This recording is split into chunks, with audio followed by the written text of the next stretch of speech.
Hello, and welcome back to Retrieving Sanity in Gaming. We're going to be playing some Wuthering Waves as I dive into my mental health journey thus far. So it's been an interesting journey, and it's been one that is, well, ongoing, to say the least. I think it will always be ongoing because otherwise it would be over with, right? We wouldn't be actually, doing this because if the journey were complete, I wouldn't necessarily have to, well, just tell it how it's been going or how it went, unless I were just, giving my own eulogy or whatever. So we're going to talk about, well, not necessarily all the way back to childhood, but I mean, kind of, because it plays a huge role in it, so bear with me. This one might be a little bit long, and I also want to give a disclaimer that anything that I say is my own personal experience. If I refer to any of the guests from the podcast, I only use their experiences in their stories, their expertise, and have it intertwined with my own experiences. So everything I say is personal. If you need any kind of medical treatment or anything like that, medical program for your mental health or any other health conditions, please seek medical advice from a trained and licensed professional, doctor, whoever it is, because I am a mental health podcaster and I just use that stuff for, well, applying it to my own life. And so far it's done wonders. So it's kind of like letting y'all know how the podcast has impacted the host itself. So, without further ado, we're going to be playing some Wuthering Waves as we do this. And mind you, this is really a trial run, so I don't know how well it's going to go. But it's meant to see where my shortcomings are in my story, what I need to elaborate on, what I need to subtract from, what I need to remember, because I can't remember everything right off the top of my head. So this is going to be a really good way to find out what parts of the story I either got wrong or just misremembered. And that's important to know too, I think. So, hang on, let me turn down my own. There we go. I really like this microphone, the PD400X from Ono. Love it. So, anyways, let's see. My road has been long and treacherous along mental health, and it started out really young, like I always felt different and I wasn't sure how to say so. And it's kind of, ooh, what is that? Leave it to me. Okay. But with my, ooh, ouch. Growing up had always been a little, oh no. Growing up, I always felt different, and like I said, I wasn't sure how or why. Leave it to me. And it's something that always bothered me, just like I know it bothers other people whenever they can't find out what's going wrong with them. So I never knew how to express what was going on or anything like that properly, and I wasn't really given the space to explore it either and ask questions, because everything that I would say was either wrong or how I thought was wrong, and so it painted this weird picture in my head about like who a person should be, right? Because growing up, that's what you're doing. You're trying to figure out like the template for who you are. And I wasn't figuring out a template of who I was. I was trying to follow a template of Bad timing. What was that for? What? Life just comes at you like a frickin' ram sometimes and hits you out of nowhere while you're trying to discuss your mental health. Oh boy. Anyways, as I was saying, I was trying to find a template of like I was trying to find a template of like the perfect person because I wanted to impress my parents at a very early age. And I wanted to be perfect. I wanted to be without fault. I wanted to just, kind of not disappoint people, not make people angry, not do all sorts of things. And being a little kid with ADHD and possible autism, that's near impossible to do. So I ended up actually annoying the crap out of everyone. So I developed something where if someone calls me annoying, oh, I will cut the cord very, very fast. And my relationship with them will change at that moment. And it's something that is deep down in me, and I just can't really seem to get it out, and I'm working on it because I don't like thinking that I'm annoying, but everyone can be to some people in some regard. And I've always wanted to be a people pleaser, and yeah, it just doesn't work that way. So, you know, not knowing how to express myself, how to communicate what was going on in my head without feeling like I was an utter disappointment and failure and didn't deserve love, wasn't worthy of being alive, this kind of thing. I had those thoughts very early on, as early as like 3 or 4, because it was just something that was like, oh, I'm not this or that, and so I'm not worth that, and it really just got to me, and I just had it sit there for years. Oh, no, too far. And that, man, like that's just how it kind of worked. Was I didn't know that I could advocate for myself. I didn't know that I had a voice. I didn't know that there was things that I could actually do, you know? Hang on, just a second. Wanted, Mighty Tacit Discord. Okay. Ooh, 100,000, whatever. Anyways, oh. Okay. I guess we got a cutscene. Aren't you that rover? Aren't you interested in this poster? No, I was just taking a look. Stop pretending. I can sense that you're interested. Oh, snake oil, huh?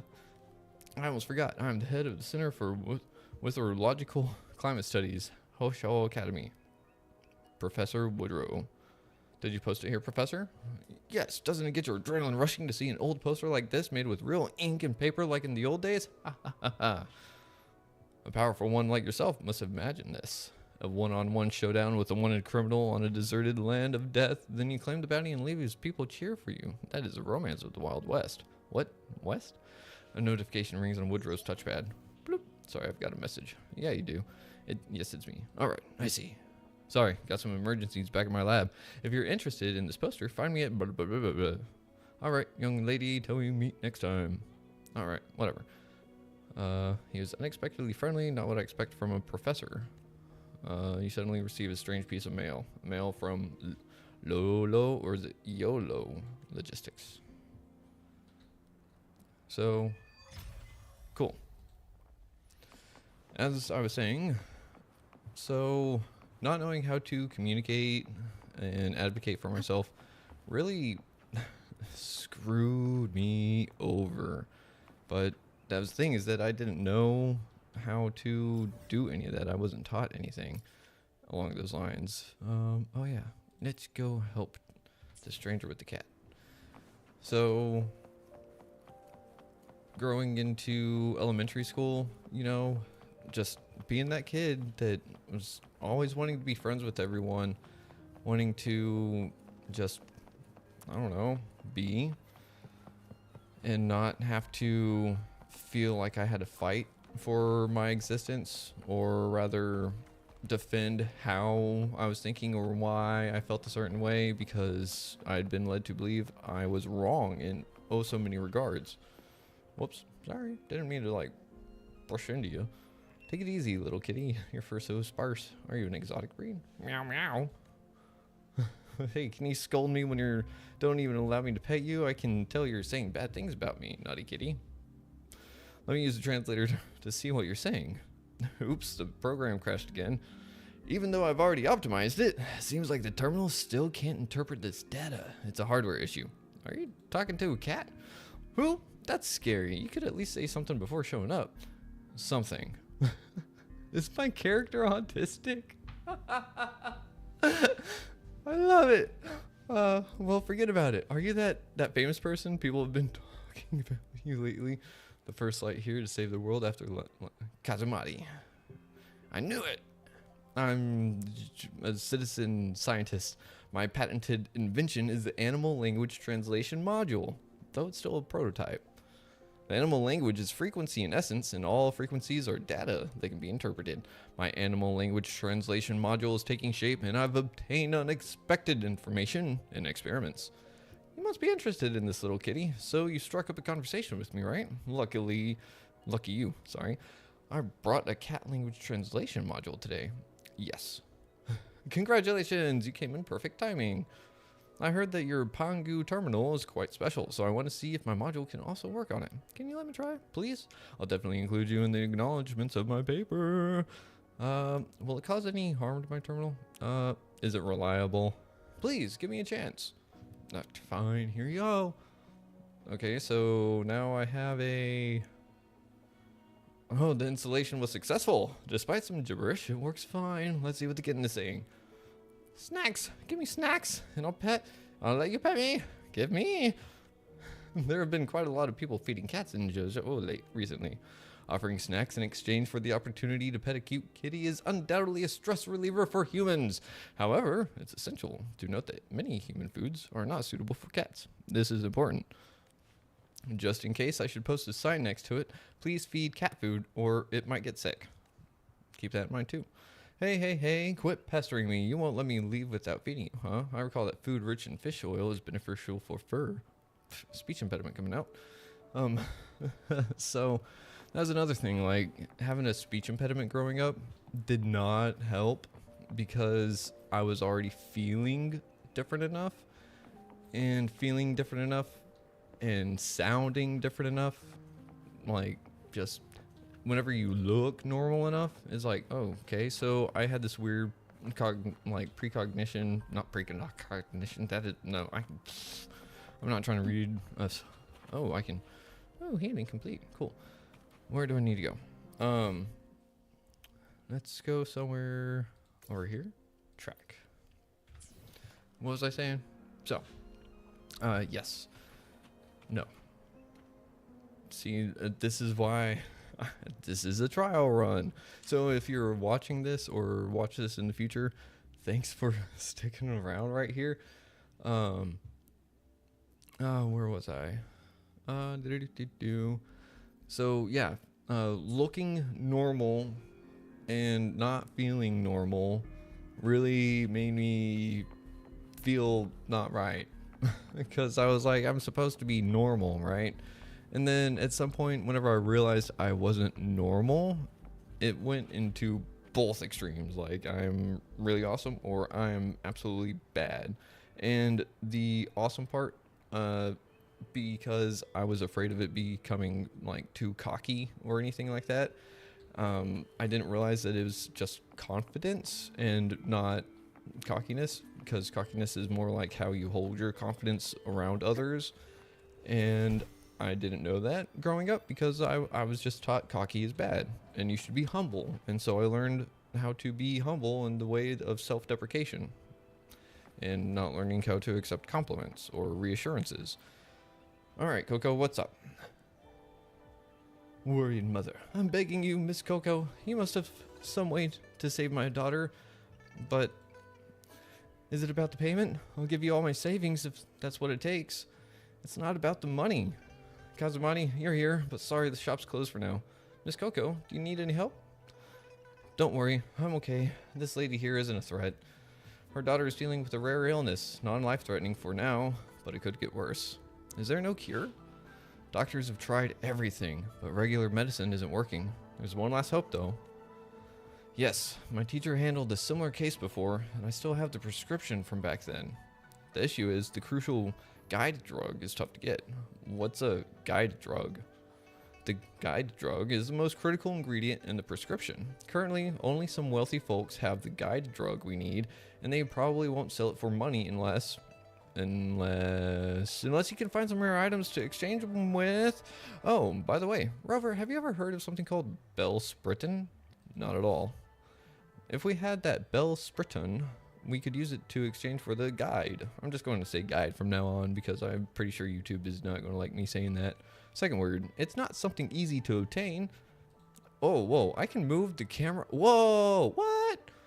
Oh, that's cool. You can move the camera during the conversation. Whoa, I like that. Miss Coco, do you know how to get it? I'll do anything.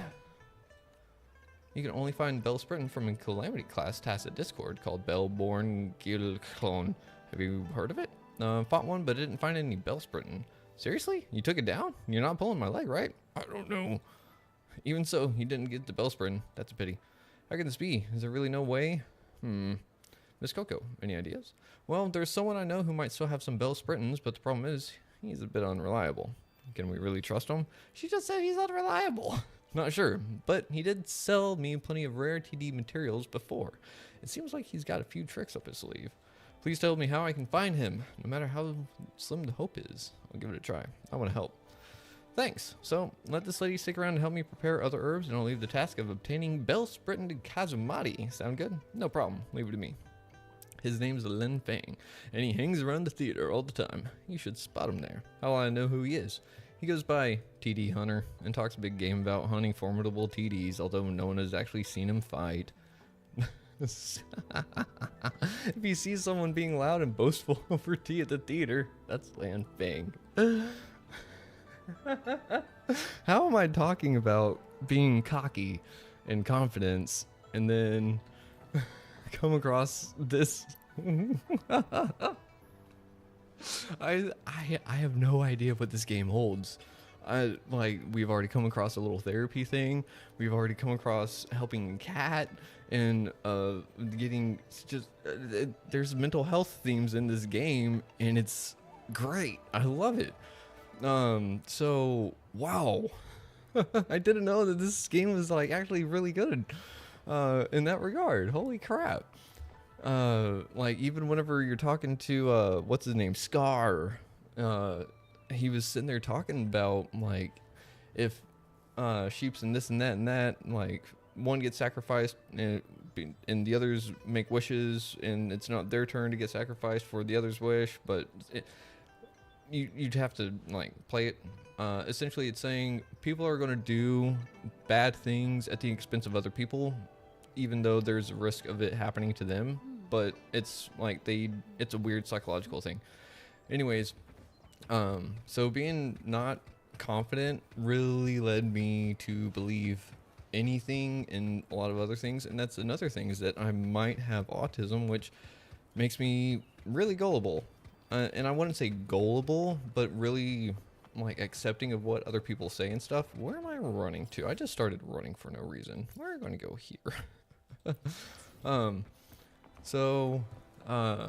I'll believe people whenever they tell me stuff. And so whenever I'm led astray and they're like, oh, you're so gullible, you believe me? It's like, well, why would you lead me astray in the first place? Like, I'm trusting you. Why would you do that?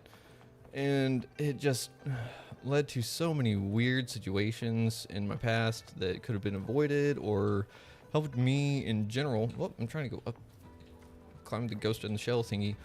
Can I? Yeah, let's go this way. Maybe. Yeah. Oh, so I don't know. I don't know this game very well. I'm used to games where you can kind of just like explore and like run around and stuff. Not quite to this extent-ish, like to this extent, but not having that stamina meter. Oh crap. Whoa, that's cool. So, but getting told all these different things from different people and you're just believing it, and like you don't know when to actually trust what someone is saying. So I had to build up this weird filter, and it made it to where it is like I was emotionally closed off, right? So having this emotionally closed off self that is always trying to people please and be perfect in every sense of the way because they don't want to let mom and dad down, just led to giant feelings and beliefs of unworthiness, unlovableness, and so on. So let me speak to Dashbon. Alright, Dashbon, what's up? Dashbon, in the land of Daxia, I am practicing the art of overdashing, hoping to one day become a skilled swordsman. Are you not a Hongalong person? Why are you speaking like this? I learned these words from the novel The Seven Swords of Gingrin. by Kwa. This book is very popular in my homeland, and if I want to become a new generation of Kung Fu heroes, I must learn from all aspects. What is a... why do you need to overdash and walk on walls? Gingrin heroes are the main characters in the novel The Seven Swords of Gingrin. I'm probably butchering that. And are mysterious swordsmen of unknown identity known as Cheese. Hidden in the darkness, swiftly overdashing, landing silently, and striking mercilessly. This is the greatest characteristic of heroes. I'm also following in their footsteps, starting from the most basic overdashing and practicing supreme Kung Fu. Is there a reason why you're here? Not only that, overdashing is also the most important competition in the global fan club of heroes. Every year, at the beginning of the year, enthusiasts gather together to showcase their skills and compete for the title of Overdashing Master. This World Championship has been going on for many years and has expanded several times. It has become a famous street competition and fashionable sport in my hometown. I'm not only a participant, but also a leader and promoter in the training field of Jinsho, and I work hard to become the Overdashing Master next year, one step closer to becoming a cheese. What will happen if you become the Overdashing Master? He will tell the winner a cheese story that no one else knows. It is a hidden Easter egg that belongs only to one person, and it is our greatest honor and motivation. If you want to participate in the competition, you can sign up and train with me. How do you play this challenge? First, as a hero, you rarely taste defeat with your mortal body. As followers, we need to complete with the challenges relying solely on our own abilities without borrowing any external powers. Second, as a hero with a sharp blade in hand and weapon by your side, challengers can use grappling hooks and other external objects to assist in their swift movements and complete the challenges. Third, as a hero, you can hide in the high places. Your presence is unknown to others. Swift movements can only be made on the rooftops. Challengers must not touch the ground and must not seek other paths. These are the requirements of the art of overdashing. I'm not interested for right now. I'm trying to focus on telling y'all a story. So anyways, I'll come back to Dashbon. So having those weird filters and stuff led it to where it was hard to make friends in a sense, because if someone started to accept me, it was also based off the idea that, hang on, is there anywhere I can go that is like not here? So ooh, is that a boss? I could fast travel there. Am I going to... let's go there, and then we'll travel up there. So, getting friends and stuff kind of sucked, you know. We're actually going to stop this recording, and then boop, and then new recording. Cool. So, getting friends was hard, and whenever someone would actually start to like say, yeah, I see you, I hear you and stuff, it'd be like, all right, cool. So you're cool with me? And they'd be like, yeah. And then I would immediately annoy them because I didn't know a lot of things, and that's kind of the crappy part, right? Yeah. So track. So the hard part was really just, I had to set up like all these different filters to find out what was socially acceptable, what was acceptable around friends, what was acceptable around closer friends, what was acceptable around family, and so on and so forth. I had to set up all these filters of like, okay, I can act this way for this person, I can act this way for this person, I can act this way for this person. And it sucked. And none of it was me trying to lie or deceive or anything like that with anyone. It was just me trying to make everything as easy going as possible for all parties involved. And you know what that did? It started a war within myself, because I didn't know how to advocate for myself. I didn't know how to do all these different things that everyone else seemed so easily able to do, and I had no idea about any of them. And it's not like saying that my parents were bad or anything, or that they didn't do it. They tried their damnedest. They really did. But whenever your father is busy working, providing for his family, and your mother is doing her best at everything that she can without knowing everything else either, Oh, hey, I just had a battery die on my light. Give me a second. Oh, ah! It's always one thing. Do I want the comfort of a little fan blowing on my torso while I play, or do I want lighting? And I think I want lighting for y'all, because otherwise y'all are going to be like, what is going on? But my father was always busy. My mother was not emotionally unavailable, but very... Ah, hey, where did you come from? So, she tried her best, and she did a very great job. I'm not gonna lie. I learned a lot of different stuff that otherwise would have got me in trouble. And a lot of the things I also had to figure out by myself, you know, and through trial and error, but we'll get to that here in a minute.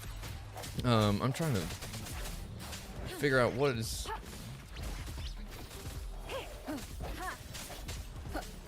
Where did you guys come from anyways? I just saw the one.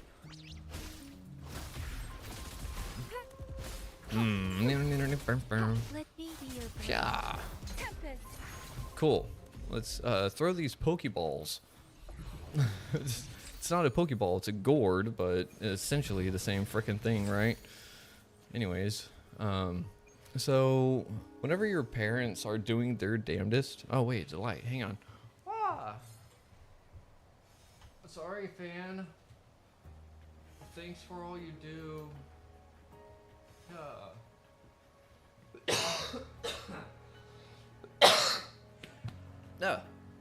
So there we go. That's better. Sorry about that. Anyways, if your parents are doing the absolute best that they can, then shush, yang yang.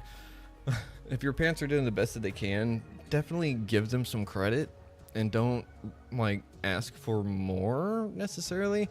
Learn your boundaries, learn stuff like that for yourself, and work with them on that. But at the same time, like, your parents, if they're loving like a parent should be, they're going to try their damnedest to make your life as easy as possible because they know what the struggle is all about. That's the okay. We're going. Yeah, yang yang. But put a fire under my butt because I'm talking too much. So, it's really difficult whenever you don't know right from wrong, and it's not right from wrong, right? What it is, it's more along the lines of like, hey, I was taught this, but everyone else is doing this, so what's right? And it's like, oh, everyone is just different, so there's really not a right or wrong, but there is generally things that we can agree upon that are like, yeah, that's bad, you know? And yet somehow we still disagree on that, but that's a whole different thing. So feeling odd, not being able to really make friends, and pushing away friends on accident made it really difficult to develop social skills. It made it really difficult to develop a lot of different things. But you know, one thing that I did develop really well, a work ethic, because I have ADHD apparently. And although it's not fully diagnosed like through psychiatric reasons, it's in my DNA. So, and we've always kind of thought it, so it's like, well, why wouldn't that be true at this case? So it's in my DNA, I have reasons to believe it, and I'm sticking with it. It's part of my story. So that leads me to about kind of where we're at now, but I still am leaving out a bunch of stuff, right? Yeah, one more time. Hit me harder, daddy. Anyways, yeah. So again, I don't. Oh, sorry, gang gang. I don't want you to die. I don't know this game too well yet. I'm still learning. I've been trying to record and talk at the same time, so give me grace if I forget something, if I'm not the best player, or if just not good. If I'm just not good, let me know. That's fine too. Hi. Hopefully this helps. Oh yeah, hopefully it helps. Holy crap. Why? Leave it to me. Oh, that's cool. Yeah, take him down. I forget your name. I think it's Jinzo. I don't remember. Foolish. That was cool. I don't know what I necessarily Swift did. and resolute.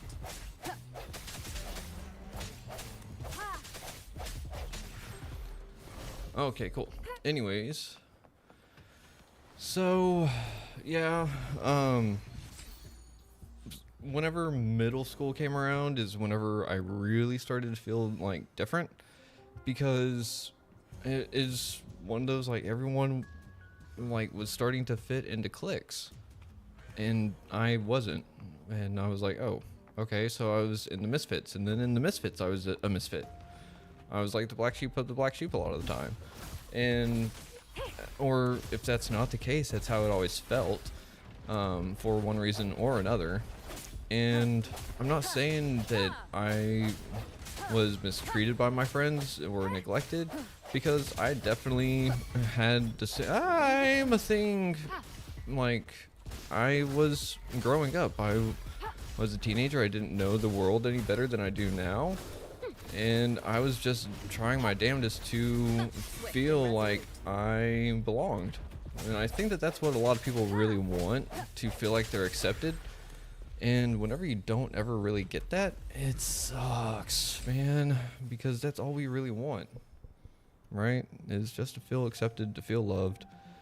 And it can be hard.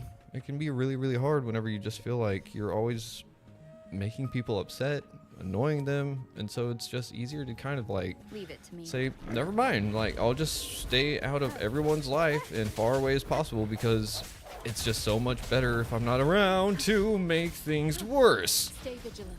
And then it can lead you down some really dark roads really quick, because it's just easier to think that way. I must not. Whoops, I didn't mean to press 1, I meant to hit Q. So, Appear before me. yeah. Oh. Please tell me that giant one's on my side. I think so. Mardu. So, it is not. Oh no. Such a nuisance. So, let's see. Do. So, Appear before me. everyone else is down. That's cool. That's all right. Whatever her name is, just picking up the slack. So, whenever pay attention. Whenever you're not sure how to navigate life and you're really just kind of going off of everyone else's whims, and you look at the people above you like by a couple years and you're like, they got their stuff together, they know what they're talking about, and then you get to that point and you're like, why am I older and I still don't feel like I know anything more than, or more comprehensively than I did back then? And it just kind of keeps going. And then at one point I realized nobody knows what we're doing at any point in time, and we are winging things that we definitely should not wing, like this game. Or this journey rather, because I don't know if I have any healing elements or anything to revive my teammates, so we're gonna find out. No items available for revival. There we go. So I don't know what I need to do otherwise, because I really don't want to just use long range attacks, but I don't really have much of a choice. So I could fast travel back to getting my people. Actually, how does this mechanic work? Are you on a leash? Do you just follow me forever now? Can I fast travel while you're chasing me? So I want to go here. Hang on. Actually, if I go here, will that heal me? I don't know. Again, we are doing a live stream of Wuthering Waves as I talk about my mental health journey thus far. And boy, oh boy, oh boy. I'm sure I'm leaving out a lot of stuff. I'm sure I'm jumping around all over the place, but that's why we're doing this right now. It's a practice run out of like 3 probably, because again, it's never really quite over. I'm learning and learning and learning. Like, can I heal anywhere? Can I actually, where do I heal per se? Here. I think I would heal here, right? Oh yeah, everyone's healed. Cool. So, oh, I didn't even go that far. So a standing desk is amazing, and it's not so much a standing desk as it is a desk with boxes and a monitor mount made for standing. So it's a hybrid. I can sit down if I want.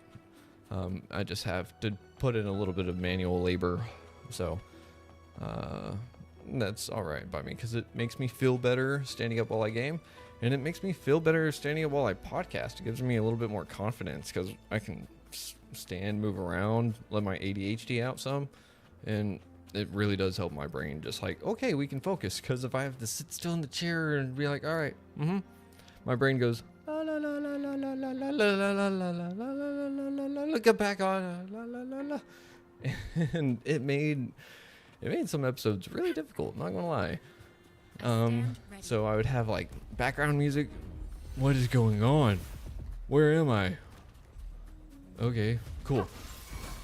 I don't know what you are. You're kind of interesting. But yeah. So, oh, hi. Hopefully this helps. Let's see. Ow. Bad timing. Ow, yeah, bad timing indeed. So, oh crap, what was I saying? Let me get this guy down real quick.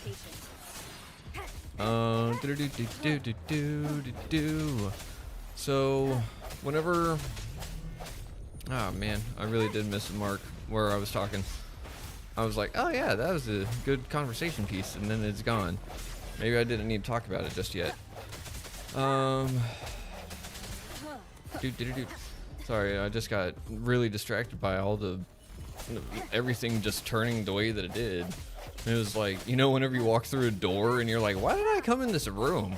It's a lot like that. Like, huh, that was strange. It's very, that's exactly what happened. It was like walking into a different level in the game made my brain go, oh yeah, it's like walking through a door. Like, why did I come here?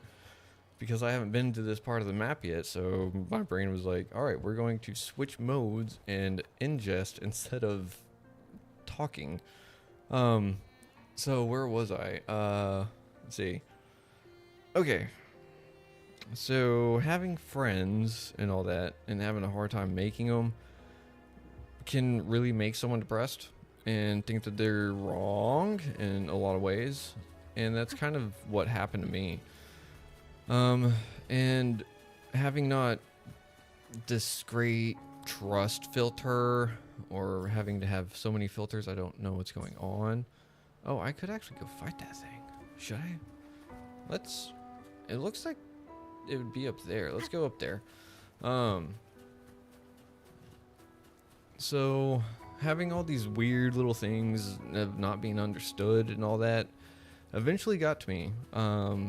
And it was noticeable. Like, I was very depressed. I wasn't very social aside from Boy Scouts and stuff like that, and hanging out with my close friends, but I always felt still not really quite right. I always had to put on a mask. I had to say the right things, do the right things, otherwise they may not like me. And now, like, here's the crazy part, right? So these friends, the ones from high school, and very specific ones, I'm sure they know who I'm talking about. I'm not going to name drop right now. Oh, hey, well, hi. You trying to stab me in the back, huh? I know some people like you. I don't like you. Get away. And that's the thing. Some of the people in high school stabbed me in the back so hard, and it really broke me. And I thought that I knew them. I thought that they loved me. I thought that they would respect me. I thought a lot of things, and it didn't happen. And so it was funny because, like, I'm just now having this epiphany. Holy crap. So the people that, like, and I could be entirely wrong because I don't know. I could be entirely wrong because I don't know people's intentions and inner thinkings and stuff unless I ask them and we talk about it and discuss it. So some of them I think were actually trying, like, would only accept me for certain things, for like what I would do and stuff. What's up there? Can I climb? Cool. Hell yeah, get it. So I was afraid that some of my friends were going to like leave me and treat me different if I acted certain ways, and those ones that I was afraid of losing, I'm still really, really good friends with, but I just don't interact with a whole bunch because I live far away. We all live in different spots pretty much now. And there's a group chat and it goes on, but I'm just so like, and that's the thing is like, am I too busy? And it's like, I am, but I could also make time for that. And that's another thing is that I have this weird filter of like, hey, this, that, and another. Communication goes both ways. I reach out a lot and I don't get any in return, or sometimes I don't feel like I do. And so it's a very strange thing, and I don't like feeling like that. It makes me feel guilty, and it makes me feel worse of a friend for even thinking that way, which makes me even push myself further away from them instead of actually just reaching out in the first place. So, you know how that goes? If you do, leave a like and leave a comment. Anyways, so we're just going to kind of, man, I need to reach out to some of my friends. I really do. You should too. You should definitely reach out to your friends, see how their mental health is doing, because you never know what the next day is going to bring. Ooh, one of these things. So, The hour is upon us. Whoops, didn't mean to do that. I meant to do that. Now that's gone. So how does this thing work again? How do I rotate it? I actually really like that configuration. Actually, that was wrong. I meant this one, because then we can take that one and put it. Oh, that's how I can rotate it. Ooh. Oh, bam. I don't know if I'm going to get this first try or not. Oh, no, I'm not. So we want that one there. So then let's put that one here. If I can change the way it's going to pick up. Oh, rotate E. I'm silly.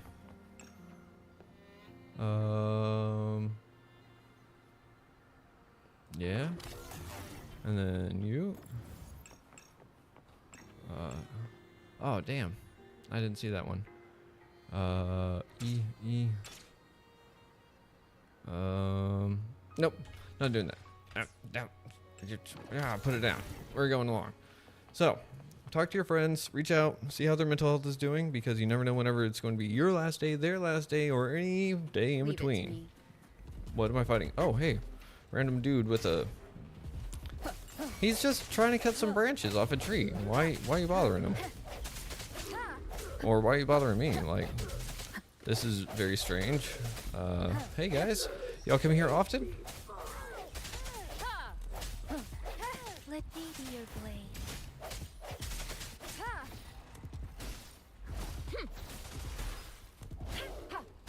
Anyways, so I feel really bad for not having stayed well connected with a lot of friends throughout the years, but it's because my mental health has taken so many different twists and turns. I don't want to burden anyone with it, so it's like, well, it's just easier to bear this thing alone because I already know how to do all this independent stuff. So I'm just going to keep on doing what's already been working. And it has been working. You know why it hasn't been working? Because I feel better now that I've been doing things that I haven't been doing before. So something I've been doing is not right. Let's see, where do I go real quick? Yeah. We're going to repair the lighthouse thingy mabobber. Track it. So, yeah. So learning to be self-reliant and not being able to depend upon parental figures for a lot of different things really makes you kind of jaded towards receiving help of any kind. And whenever you're struggling with mental health, you need help. Like, I'm not saying you, like you in particular, I'm not saying like, hey, you need to speak to a therapist no matter what.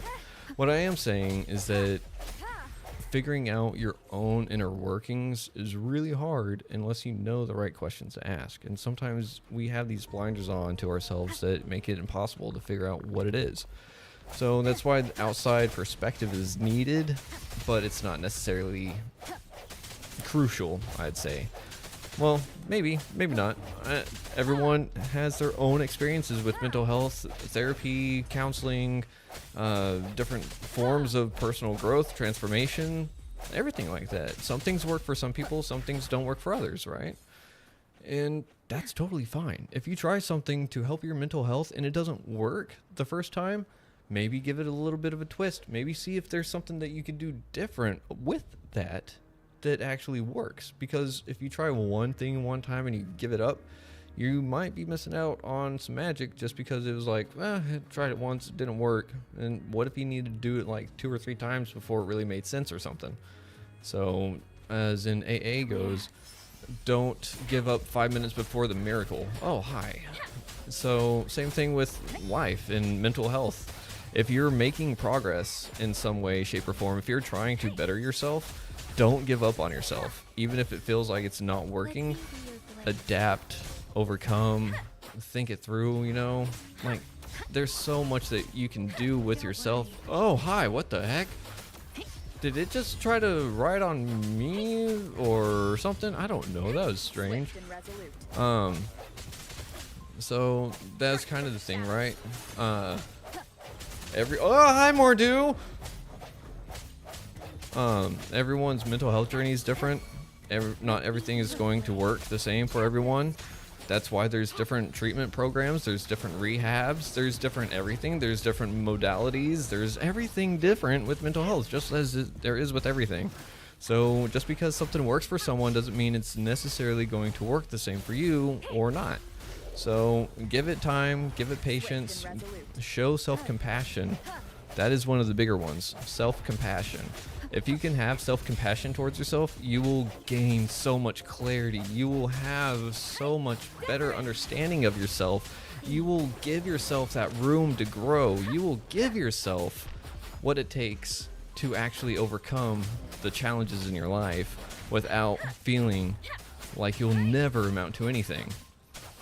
Because at the end of the day, guess what? The only person that's going to be there for you in the very, very end is you. So how are you going to treat yourself? How are you going to talk to yourself? If you had to do this life all over again, no afterlife, no nothing. It was just you do this exact same life right now again. Nothing gets changed. Everything stays the exact same way that it is as it was. And you're aware of it maybe? Oh man, how much different would you act then? Like from that point of knowing that that is how it would be entirely your responsibility. And that's one other thing that keeps a lot of people away from their mental health, is taking on the responsibility of actually helping themselves and others, because responsibility can sometimes get painted with such this negative connotation, because whenever we're young, so here's one of my arguments of, are people born good or evil? Someone likes to use the argument that we don't teach children to lie, but whenever they eat cookies from the cookie jar and you ask them, did you eat that cookie? And they say no, and they have crumbs all over their face. You didn't teach them to lie. That was the devil that did that, right? No. That's called, you made them afraid of accepting responsibility for something. You taught them fear of consequences is what you did. You didn't teach them to lie intentionally. You taught them to lie to avoid punishment from you. So, now, as I digress up this mountain, we're going to find out. Ooh, where are you? Gimberry, a Gimberry. Is it a Gim or a Jimberry? I don't know. Junior engineer, what's up? I need a little bit of a break from talking anyways. Junior engineer says, Chief asked me to get some parts for him to help with the repairs on that old lighthouse. It was supposed to be an easy job. Ha! That's where you messed up. You listen to your boss. He said, it's a quick call. It's a Friday afternoon. It'll only take 5 minutes. Don't ever accept those calls. It's never easy. But I didn't expect all these TDs to come out of nowhere. Now what am I going to do? Chief's going to blow a fuse. Rover, if you're making your way up that lighthouse, do you think you could escort me up there? Yeah, we'll go. All right, we're doing an escort mission apparently. Hey, no, wait. I wasn't ready. I was adjusting my keyboard because it was about to fall off my box. Come to think of it, TDs are so unpredictable. There's no way of knowing what that. I can't even imagine how people managed to deal with them back in the old days. Yeah, brings up some good parallels. You know, this game has a lot of really good concepts in it. Hey, what's up? Help! Yeah, I got you. Leave it to me. I wonder which one of my characters has a better AoE. I don't know. I think Yang Yang does, if I had to guess. So, hang on.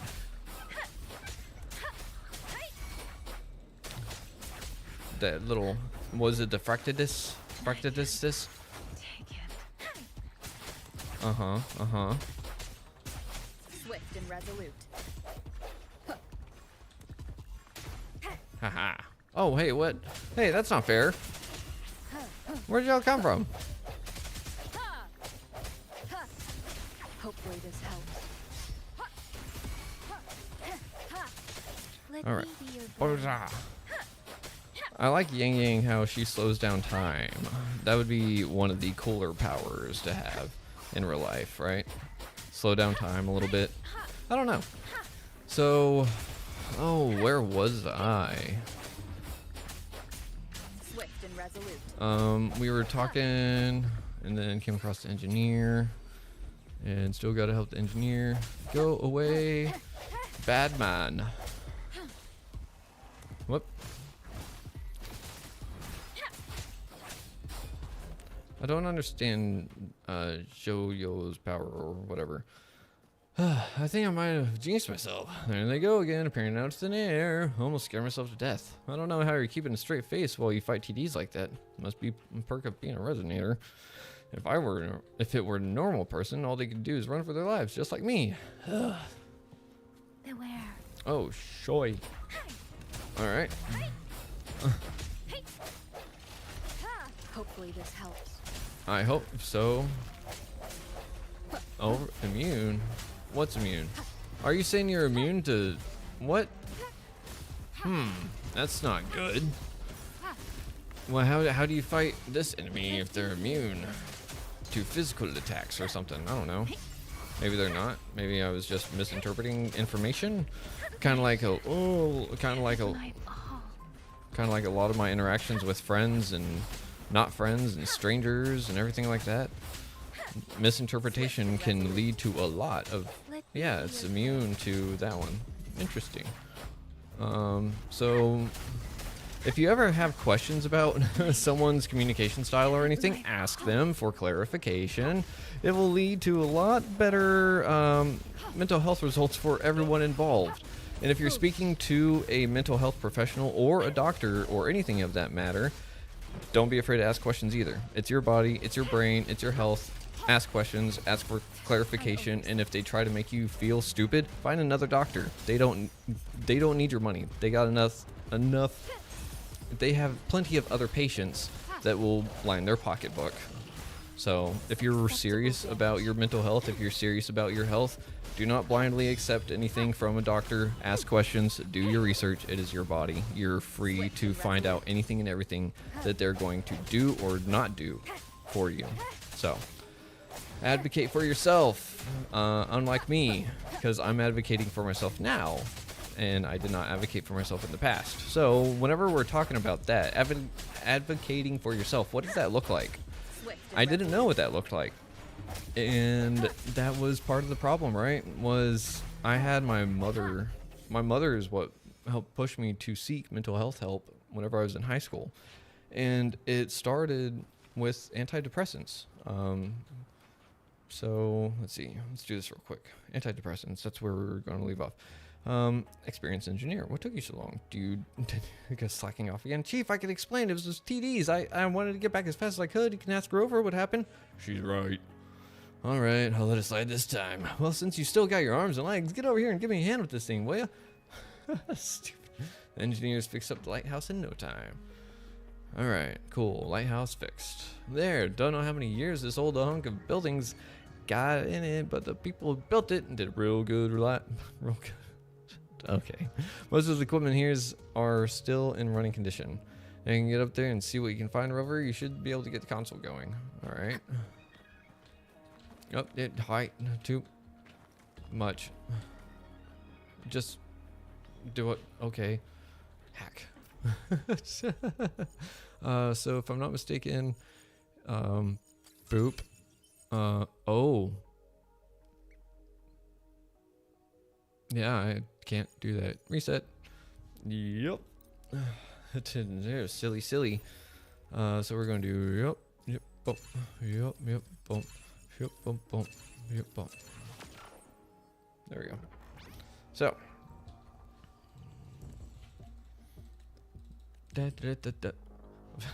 Why am I skipping it? I was like, back to the gameplay. G Key insists on staying as an engineer. He wanted to stay behind and modify the communications equipment of the lighthouse. In his words, with necessary modifications in place, should make communication with other survivors possible. He'll inform us when the time comes. We hope his efforts will not go in vain. Since they're brightest out of any of us, he wouldn't have suggested it if he didn't know what he was doing. We respected his decision and provided him some of the supplies before setting sail again. A set of coordinates appeared on screen after the recording. Okay. Alright. Ooh, my AC just turned on. Cheese, can I help heal you somehow? No, you're not Cheese, you're Yang. Yang, how do I heal you? Let me be there for everyone. Yeah, I could upgrade everything and everyone. Leaving the past behind. But everyone's going to see this that knows Wuthering Waves, and they're going to be like, why aren't you doing this? Why aren't you doing that? Because I'm just trying to have fun and talk about mental health, man. That's why. So, like, I could upgrade. Ooh. I don't know if I want to, though. I want to keep, like, this on point of just talking and playing right now. I don't want to necessarily do a whole bunch of gameplay, like, in menu screens. So, where was I? Antidepressants. Yes. I kind of want to run to the restroom real quick. So we're going to stop this recording. Okay, stop recording, and we're starting a new recording. I'm not running to the restroom. Even though I probably should, but I'm streaming, and I don't have a little like sign that says, "Oh, I'll be right back." I don't have one of those overlays or anything at the moment yet because I haven't really gotten that into streaming on games and stuff. I really need to, since I'm going to start doing this. I need to figure out more stuff, and that's just more stuff that I've got to put on my plate, and my plate's already fuller than it is at Thanksgiving, and I don't eat that much at Thanksgiving anyways, so it's pretty full. So whenever my mother helped me, I'm just trying to get to the very tippity top, if anyone was wondering why I was going this way. Wind guide me. Ah, crap. Yep, no, come on. So, I was trying to... Oh, come on, I thought you would double jump. Damn it. Oh. So, whenever my mother helped me get some treatment for my mental health, it started off with... I'm, again, not going to drop name for a doctor. However, they were really good to me. Although, at the same time, not the best. Only for the sheer fact that I could definitely see where some doctors are only in it for the money, right? Give me just a second.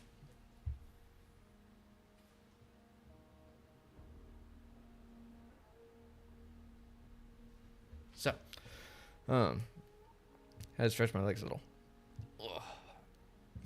Okay. So whenever I first got treatment for my mental health, it started off with getting put on antidepressants. I was 15 or 16, I believe, at the time, and it they worked wrong. And what I mean by that is I was sitting there and wondering, like,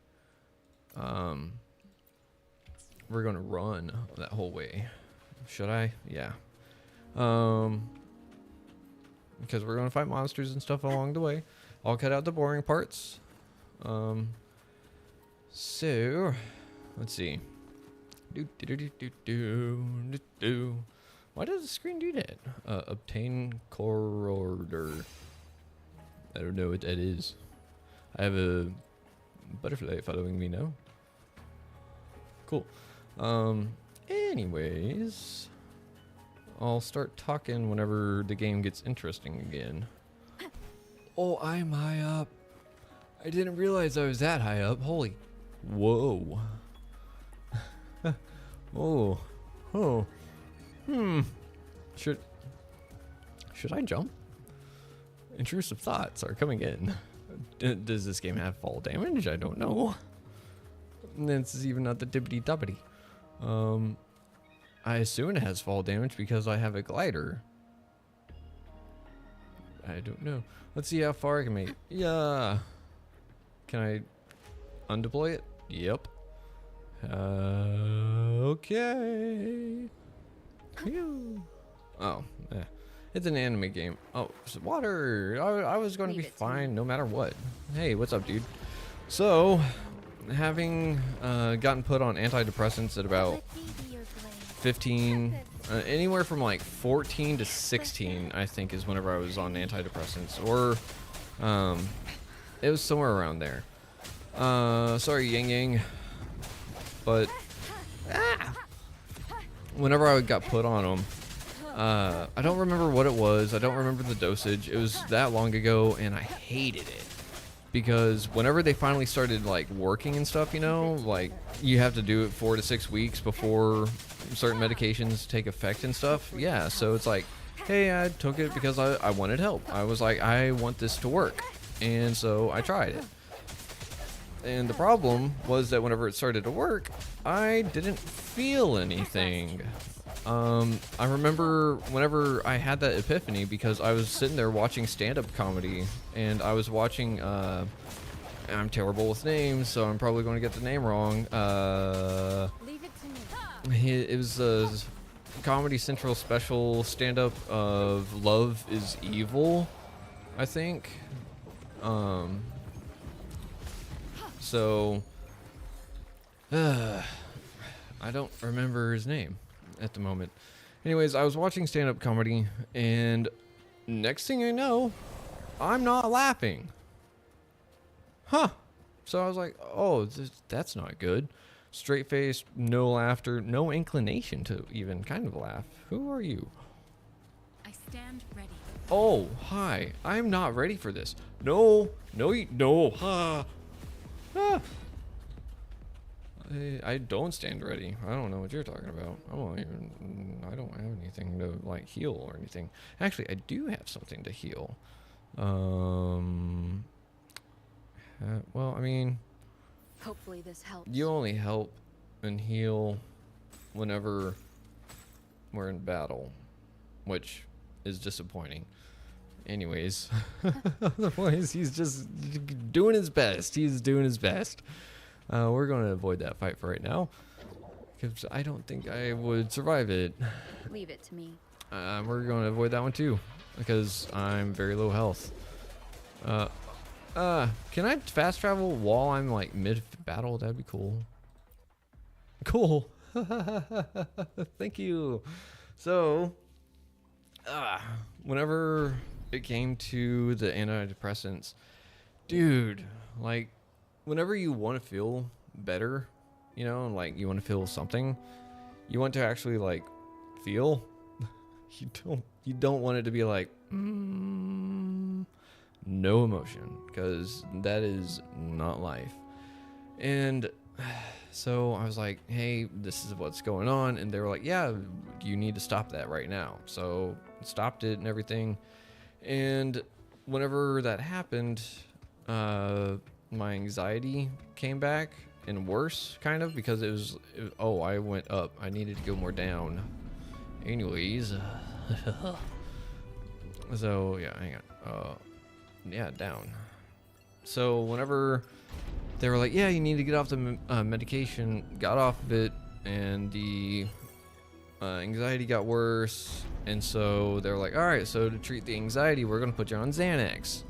So I was on Xanax, and it helped a little bit. And then it like tapered out, and my anxiety attacks were getting bad and stuff. And like I even had pain-induced anxiety attacks because of my eosinophilic esophagitis, because of all my frickin' food allergies, which is another thing that is a whole nother story.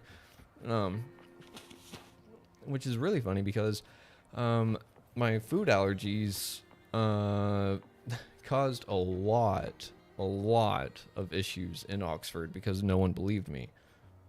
Another thing where it's like, and that's just unfortunate circumstances because I was in a situation of like rehab people trying to get better and stuff. And so we all come from like sketchy-ish backgrounds, and I'm sitting here like actually a pretty run-of-the-mill, like a little bit like rambunctious teenager and early adult and stuff, but nothing too wild. Like hearing some of their stories, I was like, why am I living with y'all?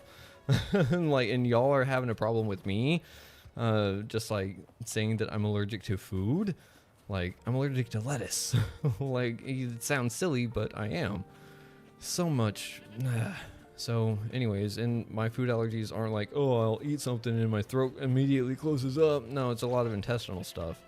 So yeah, anyways, there's another issue where it's like people either believe you or they don't, and how they go about it really will mess with your mental health in some really messed up ways. Who are you, and stay away. So then after the whole getting on Xanax, I eventually got to the highest prescription, that they can do, because they're like, hey, this will help. And that's what it took to keep me from having like paralyzing anxiety for many years. So fast forward out of high school and everything, I'm still on Xanax, but I had started drinking too because I needed something else to help regulate my emotions, help regulate my thinking and stuff, because I still wasn't normal. I still was not fitting in right. And so drinking helped dull that thought process. It helped dull what emotional regulation I had. It helped dull the anxiety. It gave me confidence. It gave me courage. It gave me all these different freaking things that were all lies. And they weren't lies necessarily. And what it was taking off my own blinders to myself that I put up. And that's the scary part, right? So eventually out of high school, having gotten married and stuff, I fell into drinking pretty hard. It was every day. It wasn't necessarily, I'll take that back. Whenever it got to everyday drinking, it was for literal, like, let me get absolutely gone. And that is not the way. Like, if you're drinking like that, and there's a problem. I will say it for you. There is one, whether you want to admit it or not. Because I did not want to admit it, and I was so wrong. Who are you? So we'll pick up right after this. Oh, don't cry, don't cry. Tell me what happened. Did someone pick on you? It just says sob. It doesn't do like an asterisk or anything. It just says sob. What's the matter? Been crying for a while now. I can't get an answer out of her. She just came by to buy some spicy pulled chicken, but the fowl is already used up today. So I say, come back tomorrow. I'll get the stuff and do prep. And she sat down and bawled. She's been like this for nearly 10 minutes now. I haven't gotten the slightest clue what she's so sad about. It's probably her mother's favorite dish or something. And I don't know. I can't do anything right every day. I can't buy what I want to eat. There it goes. Asterisk. Sobbing. And now you're crying even harder. Here, let me help you wipe those tears. Well, oh yeah, I forget. I can do this. Wait, maybe I can't. Oh, no. Ah, I missed it because I was trying to, like, adjust the screen. Oh, man. I want to help, but I just don't have the time. She needs care, and the shop needs tending. I'll help. Wow, thank you so much. I'll treat you to something nice when you're back. For the ingredients of the spicy pulled chicken, you can directly ask Mahe. We're all familiar. Tell him I sent you, and the bill's on me. I hope you won't mind the hassle. I'll make sure to treat you with our specialty dishes here. Cool, you're welcome. Let's go help someone in their mental health. Even though I was headed towards the green exclamation point, and it just jump-started me into that. Are you? You're not. Talk to the waiter in front of the tea house. But why did I get pulled into crying a little girl side quest? Okay, let's just do this. Is this the one where I can do it? Yeah, look at that. That's cool. People come and go, take a break and rest your feet. Oh, that was my ankle. I don't know if you heard that. Soothe your throat with some pure pu'er tea. I don't know how to pronounce that. I'm not going to try it again. Cool down with the tea. Tea sounds about... Tea delights abound, and our menu is renowned. Have some of our refreshing iced sour plum juice. A treat for all ages you won't want to miss. Hello. Hello there. Fancy some tea? Step inside and take a seat. Welcome to our tea house, where honesty is our policy. A sip for a coin, a treat for a bit more, and a tasting spree if you're ready to splurge. Quite an interesting way to attract customers. No, you flatter me. If our customers are pleased, they'll better appreciate our tea. Was that a Gango bit? What's that? That's right. It's popular in my hometown, and I've been interested in crosstalk and shouting to self since I was a child. Oh, live your dream, man. I learned all this on my own, but I only have the courage to perform it here. It's my dream to be able to perform on the stage one day. I know I still need to practice before realizing my dream, so I keep chatting with guests every day. It's kind of a practice for me. Well, hope they don't find me annoying. Practice makes perfect. Did you reply to me that way on purpose, as if you were acting as a stooge? I've heard about it. Don't you think our conversation is like an improvised zhongxing? I must say, we did it quite well. I don't know what that is either. Please have a seat here. Seems we've formed a connection, so I'll treat you to some sunflower seeds. It's on me. Sorry, I'm busy today. We'll come back another time. No problem. When you have time, please come again. Sure, thanks. That was some good crosstalk. I've got a bunch of jokes ready to go. When you have time, I'd love to share it with you. Can't wait to hear. See, that guy handled that well. He didn't push. He wasn't trying to actually intimacy 480. What the heck? I don't know what is going on. Anyways. So we just talked to that guy, got some intimacy points. And now, here's the thing. Intimacy does not mean, like, close relationships of the, like, bedroom kind. You know, intimacy literally is just an intimate moment, a part of your soul, or something to where you let people see you for who you are. And that can be really difficult to do. So anyways, as I was talking, the whole getting off antidepressants and being on Xanax for years, and then coming off the Xanax made me want to self-medicate with... Okay, so I went up there. I didn't really fight you, but I went to Thundering Memphis. That's who I was about to fight. Should we go do that? Yeah, let's go do that. With full health and everything. Let's go do that. So, after stopping Xanax, and I stopped Xanax because I was working as a electrician apprentice, and I got my leg crushed by a whole bunch of drywall. So that was really fun. Why are you standing then? Because sitting down sucks for me. I sit down enough at my normal job, so I stand up at home, and it has done wonders for my physical and mental health so far. So I highly recommend it. It's not for everyone, I'll say that, but it has helped me. So as I was saying, whenever I got off of the Xanax, eventually, mostly at the ex-wife's request, I found myself really anxious all of a sudden. I had no idea why. Oh yeah, because I just got off of medication I'd been on for about 7 or 8 years. So what happened was I decided to start drinking. All the time. That's it. And dude, like, where is everything? I thought there were monsters along this way last time I was here. Am I headed the right direction? Oh, I'm headed right for him. Cool. So, maybe that's why I cleared the way for myself. Withering Frontline. Yep, there he is. Alright. So, let me get my thoughts straight before I get into this boss fight. Alright. So, we're going to talk about... not show that one. Don't worry, it's just blue. It's blue water. And people are going to be like, what's that about? And it's part of the story, too. So, anyways, I'll show it later. But, oh, man. Whenever I stopped the Xanax, oh, man, that anxiety sucked. So I decided to do the one thing I knew how to do best, and that was to crawl underneath a rock, wish I were dead, and drink until everything just either made sense. Well, I don't like this one. So I decided to, you know, just like, oh man, I don't know how well I'm going to do in this fight. But that was the thing, is that drinking made me sociable. It took away my inhibitions. It did all these different things for me that just made me feel like everything was right with it. I felt better with it, and it was like not good. That's the thing, is that it provided the comfort and security that I'd been looking for my whole life.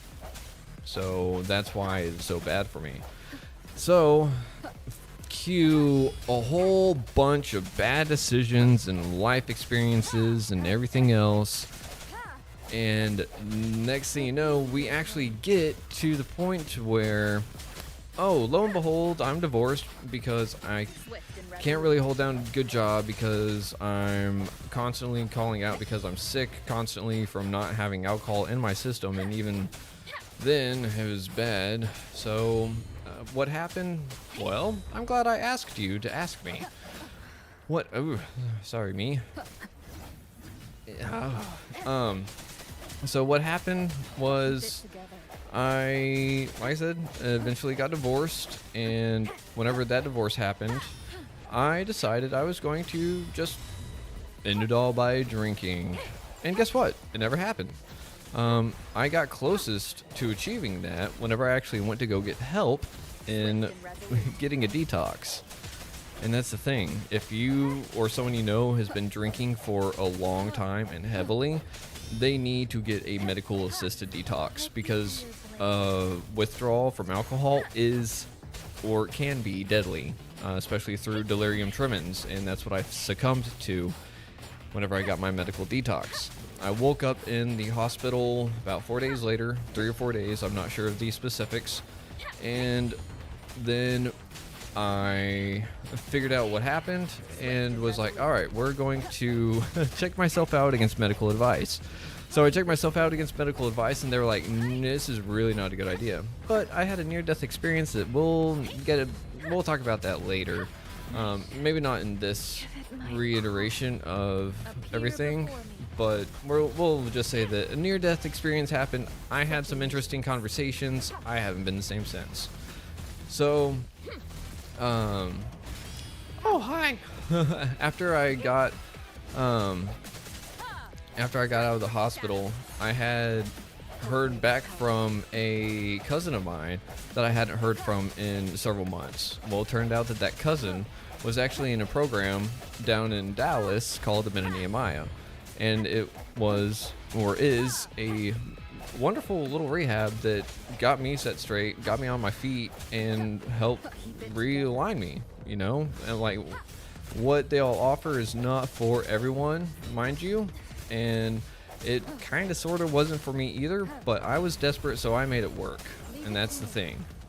And they didn't like that, so they don't like to talk to me anymore unless I go fix their copier.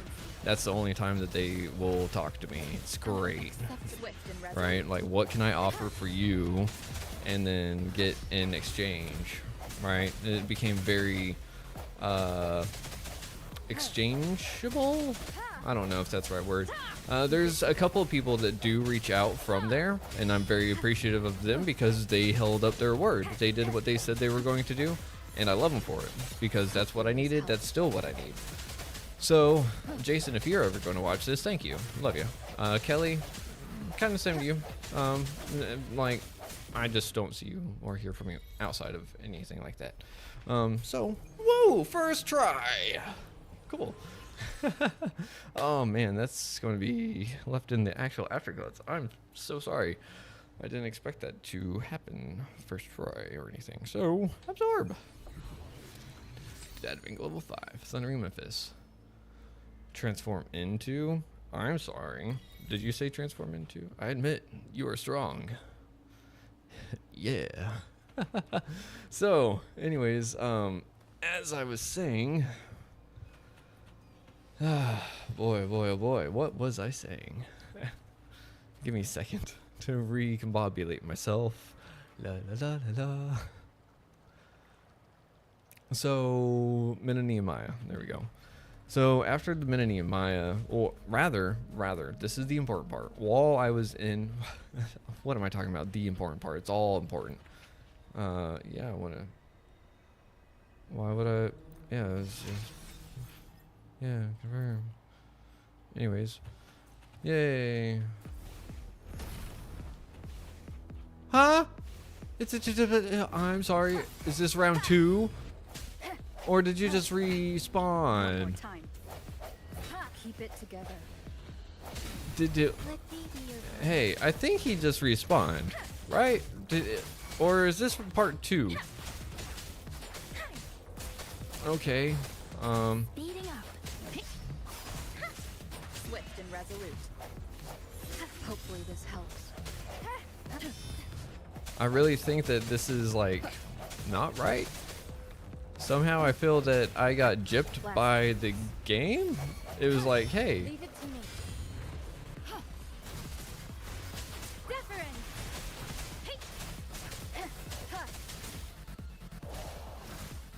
Administering first aid.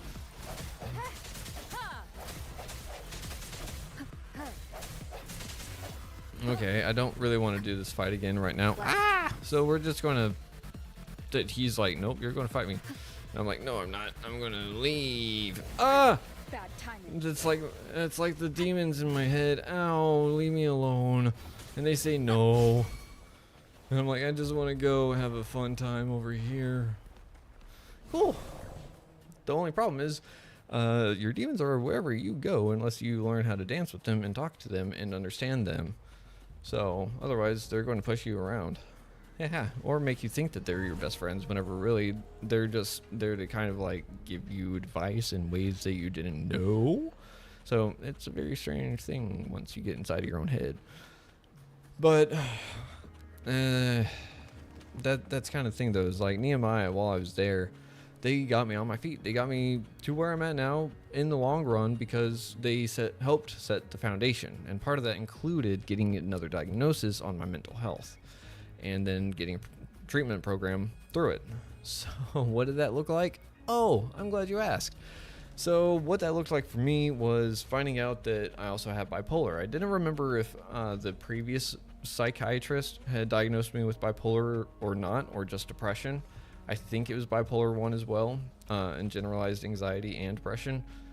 I don't know the actual diagnosis anymore. It's just been that long. All I really remember was generalized anxiety for Xanax, and after that was like up in the air. Because even then, I still wasn't tested. I wasn't tested for ADHD. I wasn't tested for autism. I wasn't tested for any of those things because I looked too normal. Because I put on a mask so that I could appear normal. So, having had that mask on and then feeling suffocated and everything like that, it just sucks. And I had to do that throughout all of Nehemiah. So, wouldn't really, and that was probably on me a little bit, but I asked them if they would test for ADHD and they told me no. They said that they were only there for the seriouser mental conditions. And I was like, I'm pretty sure ADHD is debilitating because if I'm correct, I have it, and it has not ruined my life, but it has made it extremely difficult to get a lot of basic things done. And they didn't do it. They were like, oh no, it's bipolar 1. You've got bipolar 1. You've got manic episodes and depressive episodes, and it's just bipolar 1. So I was like, okay, like I'm here for help. I'm not. That's not my fight. I'm gonna leave that fight alone. And that's the thing. It was like, so if I'm like, how? So I listened because I didn't know any better. So I said, you know what? Like, I'm going to listen. I'm going to do what y'all are suggesting, because everything else I've tried in the past has not worked or has to varying success. And I'm tired of it. And I didn't want to keep drinking anymore. I'd been drinking for about 10 years, all day, every day. All day, every day for probably the last 4.5, 5. And like every day the years prior to that. So I'm surprised I'm alive and doing decently. But that's the thing. While I was in Nehemiah, whenever I was diagnosed with bipolar 1, they were like, all right, so this is your medication treatment plan that we're going to put you on. And I was like, all right, we're going to try it. So it worked-ish, right? Like, worked-ish. It wasn't perfect, and it still took a little bit of time to, like, get the dosaging right and stuff. And I've always had something against pharmaceuticals. I much prefer holistic approaches. And so I also had an issue with, like, y'all, I'm here to get off of alcohol, but y'all are going to put me on some medication that might make me dependent on it for the rest of my life. And they said, well, it's that or alcohol. And I was like, all right, fine. You make a good argument, I guess. No, I didn't advocate for myself. So their other argument was that it's going to help build the foundation upon which you can then take the medication away once you have a good, strong, solid foundation. And that's the whole point of mental health drugs. You're supposed to do that. You're supposed to get on them, set your stuff straight, and then get off of them. But people don't do that. So it leads to a whole bunch of a plethora of problems, really. And people wonder why they're so messed up still whenever they're on these medications that should be making them better. So we'll pick up after that. What's up, Cheese? How did it go? Anyone hurt? Let me check on you. Okay, Cheese. Phew, you're still in one piece. Of course I am, Cheese. You're overreacting. Okay. Anything new about the tokens? What tokens? Oh, you told Cheese of your findings in Death Rock Village. Cheese Village. Those Fraxidus goons are here in Jinjo now? Yeah, Things are more serious than I thought. they are. It's me. I've only ran into some bozos before. Oh, yeah? Those wackos are hell-bent on making their own resonators. Said there's no right or wrong when it comes to resonance powers, and everyone should have the right to them. They use mechanical manipulation to integrate parts of tacit discords into human bodies. Okay. Seeking power with such gruesome acts. I cannot bring myself to... That Scar guy you mentioned sounds like he's on a whole other level. How did the fight go? Nah, he wasn't that bad. It seems he didn't intend to kill us. I would even say he was pulling his punches. Yeah. I don't know what he wants from us. But Madam Magistrate may have intended to hint something by letting us run into him. Oh, yeah? I still Okay. can't wrap my head around what happened in that village. Me I don't have all neither. the files. That case is ancient. It was dealt with and archived way before our current magistrate took office. Oh, yeah? What happened to the village in the end? Don't worry. The crooks were brought to justice and most of the villagers were relocated to new settlements. Most But I is the didn't key find word. anything in the files about that little girl. So Scar really did take her away. And it seems he did not hurt her. If only we could capture him. I'm so lost. What's Why up, did Cheese? Madam Magistrate point you to Chi-Chi village anyway? Oh, it's Chi-Chi. What did she want to tell Chi-Chi? you with that? Like Goku's wife? And that Scar went there to tamper with the site and mislead you. I thought it with was fate only. Chi-Chi, Chi-Chi. Or it's Gigi, I guess. The Fraxidus was planning Frax. to tell you something about what had happened in that village. Then our magistrate intercepted by leading you there before they could? Scar wanted to preach his idea to me. That's what it was. The magistrate knew they were going to lure you to the village. Her Yeah. token was a warning that the Fraxidus had their eyes on you. We wouldn't be in real danger. Juzo's way of hospitality. Looking out for you? Yeah. Maybe she would. And vice versa, since the white has made her move. I don't think I follow. Nothing in The particular. legendary figure who changed Jinzhou's history? A looming war with the resurrecting Threnodian and Threnodian. the Fraxidus acting in the Fraxidus. shadows. If all of these have something to do. What's my true identity? I hope we can find out. Me too. I'm your friend, the one you know as Rover. You will always be the rover we know.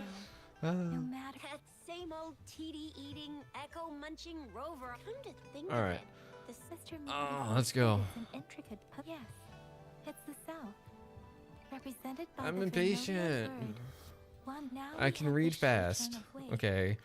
Solve the puzzle. All right, let's go solve a puzzle. Woo! So Rover, you Oh. wanna try it now?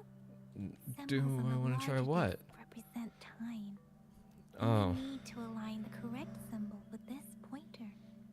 It should be. I don't know. Ha. The symbol. We'll go of yo or way. We'll go way. All right. It's like figuring out my mental health. Working. And It's a now, trial and error. And symbols now, on the smaller disc represent direction. And we need to align the correct. We have teal long of the east, okay, white tiger of the west, okay, vermilion bird of the south, okay. and black tortoise of the north. Got it. According to the clues we've gathered, it should be.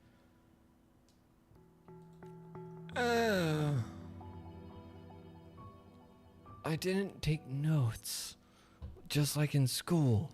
I just put things in my head and hope they stick. And I don't really get a choice of what sticks and not. Bah! Nope. It's not working. Okay, so it's not the white tiger. Just immediately jump to the south. Don't ask me. Like, oh, we had two options. One of two did not work, so it must be two. Wow, you really solved it. Really? So this is the last message the magistrate has for me. This is the location of Jinzhou's Grand Library. Wait, I don't think it's something we're allowed to see. We should turn around. What? Jeez. We solved this together. Come on, just go ahead and see what's written in. Okay.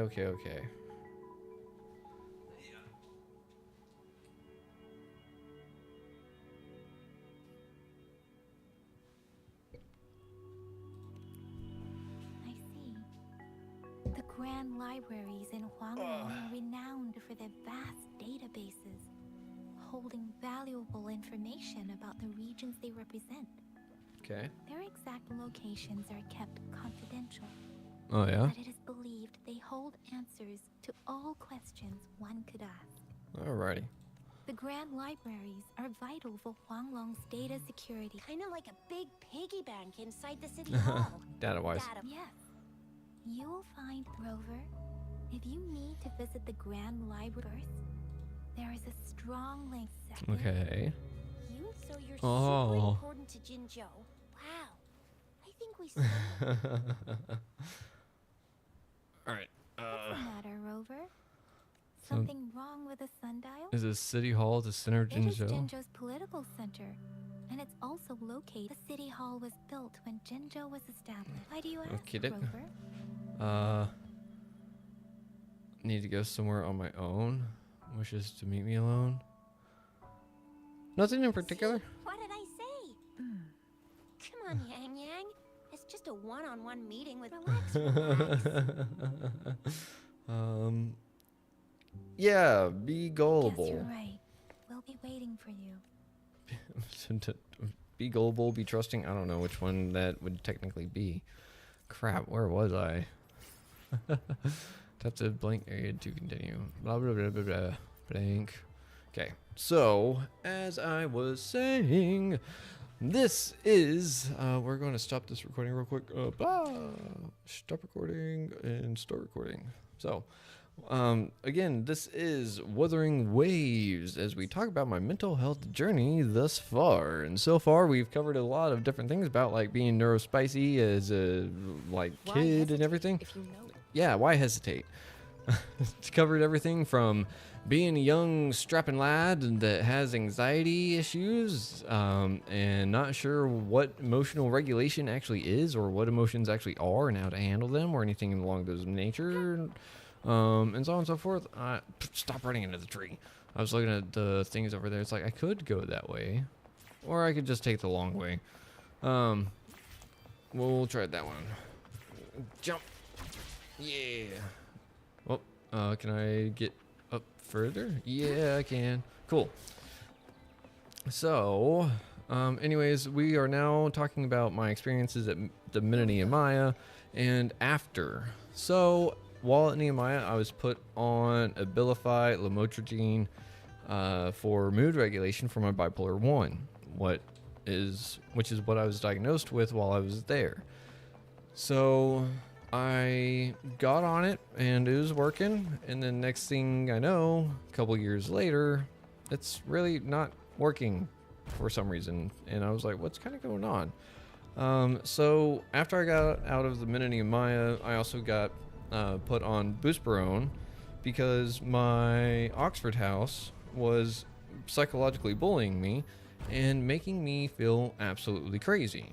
So I was like, okay, so they're psychologically bullying me, making me feel like I'm going even more crazy.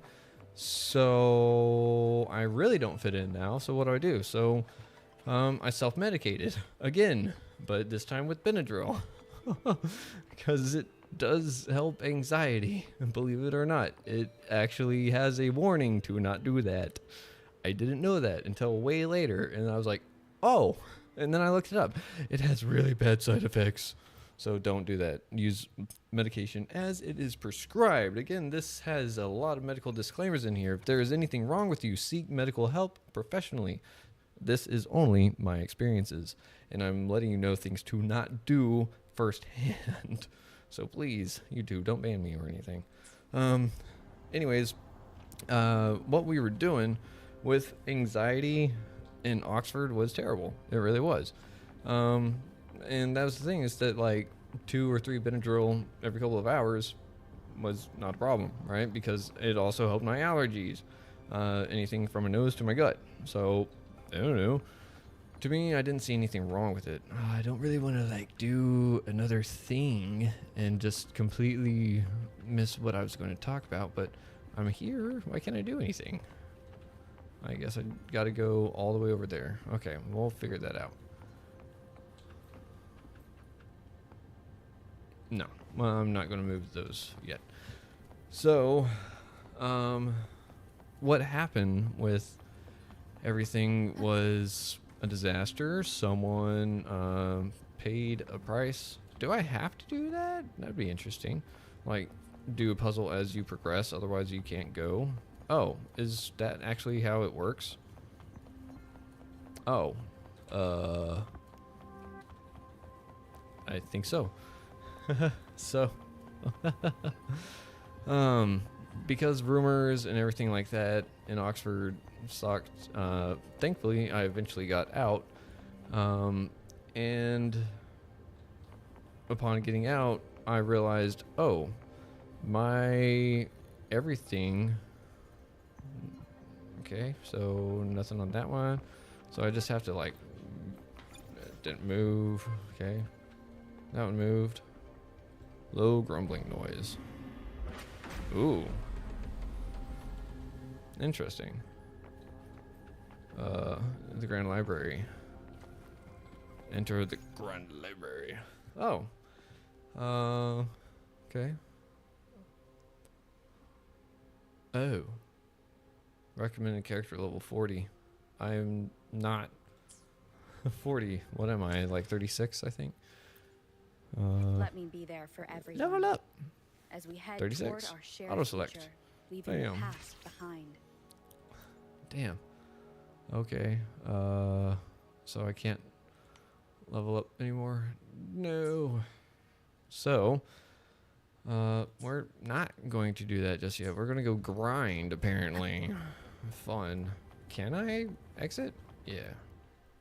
So, whenever, Oxford, was really in full swing, I noticed that there were a lot of things that were not right and not in congruency with like my treatment plan and how I was feeling and everything. And so speaking to the professionals and stuff is like, oh, okay, look, so these are things I can do that are different or whatnot. And they were like, okay, so we don't diagnose for ADHD, but we can treat it through non-stimulants. And I was like, okay, so how do you, like, you just trust someone that they come up to you and say, I have ADHD, treat me with non-stimulants, and I guess they will. So that's kind of cool, I guess. But the non-stimulants did not do anything for me. In fact, it was a blood thinner, and it made me feel not great. So I was like, I'm not doing that. Like, I don't want to have my blood thinned just to try to make my brain work a little bit better. So whenever I stopped that, and I was like, okay, well, here we go. So I also had the mental health podcast going, Retrieving Sanity, which this is Sanity in Gaming, and we're just talking about my mental health journey so far. So if you like this at any point in the video, just leave a like, leave a comment, subscribe. Oh no. Start recording. Oh no. Well, where was I? I hit stop recording and then was talking for a little bit. Crap. Oh, the momentum gone. Well, it's on the live stream. So, if I need to, we'll just. Oh, what was I? Okay, anyways. Reset. Okay, here we go. So now, whenever we're talking about being in Oxford, stuff like that, things weren't in congruency with my treatment plan, how I was feeling, and just things along that nature in line. So I, with Retrieving Sanity going on, I had spoken to a particular person. I will say his name on this because he's been on the podcast. He is trying to share his message. He is known as the Undoctor. He is Dr. Fred Moss. So after I spoke with Dr. Fred Moss, I found out that psychiatric medicine is not what I was led to believe. So he was telling me about different things with it, and you should definitely go check out that episode. And it's a longer one because I was like, ooh, I should hit stop recording, but I was so enthralled with what he was saying that I was like, I have to like make sure that this is like recorded for later so I can come back to it. And so it like a lot of it was relating to myself. So if you want to get a little bit of knowledge about me, there you go. But he was talking about how certain psychiatric medications will actually take parts of you away. And what he meant by that was that the medication will take away parts, it will treat some symptoms, but it will also rob you of other parts of yourself that you don't realize are missing until it's too late. So I thought that was really interesting, and I wasn't sure what he was talking about, but I also knew at the same time because there was a part of me that I just wasn't feeling as much as I should. And it's hard to describe, but it's whenever you can think back to the past and you can think of like how much emotion you actually felt towards something or situations and stuff like that, and it's just been dulled. It's like there's something not right here. So I did a lot of shadow work, a lot of self-introspection, and just trying to figure out what was going on with me. And I'm still making progress in that round, in that route. I'm making progress in the route of trying to find out my root cause. So it has been an interesting journey, but upon finding out parts of my root cause, Dr. Fred Moss was talking about what if there's really not a whole bunch of psychiatric like diagnoses as we've been led to believe. Like there are and there are not. But what if a lot of it just boils down to miscommunication? And I was like, oh. I was like, wait a minute. I think he's onto something. And I was like, because I've never actually really been heard and felt seen and stuff like that by anyone. Like, okay, I take that back. By very few people. And then a couple of those people were the ones that burned me really bad in high school. And that's what absolutely shattered me. So I couldn't really trust anyone or anything else after that point, right? So, after speaking to Dr. Fred Moss and figuring out all this interesting stuff about psychiatric medications and diagnosis, it really got me thinking, like, how much of my own mental health am I actively aware of to the point to where it's okay for me to admit that I'm not okay and or like I'm still figuring stuff out. And like that's the thing is that like if you've ever had an issue crying around yourself, like being all alone in a room and you can't cry, is this like someone else? Let me be your blade. I don't know. That was interesting. That felt like another player. So I don't know. Anyways, where was I? So okay. After speaking to Dr. Fred Moss, it was very interesting because it was like, oh, like there is nothing wrong with me? Really? Huh. And he was like, can you accept that there is nothing wrong with you? Like, can you actually accept that? And I was like, no, I can't. And so I've been working on it. And I've come across different people like Kanika Vasudeva and Kanika, I think, Vasudeva. And she had the same message, like, everyone is worthy. You are perfect the way you are. And, like, it's so weird because you don't really feel that way in a lot of the moments whenever you really need to feel that way. Or, again, this is all my experiences, personal experiences. So take it all with a grain, or rather a chunk of Himalayan salt, you know. And then discretion is advised. And highly advised.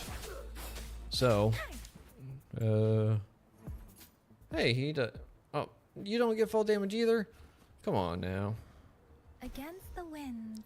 Like, what's the point of having a little floater if he just is gone? Okay, so,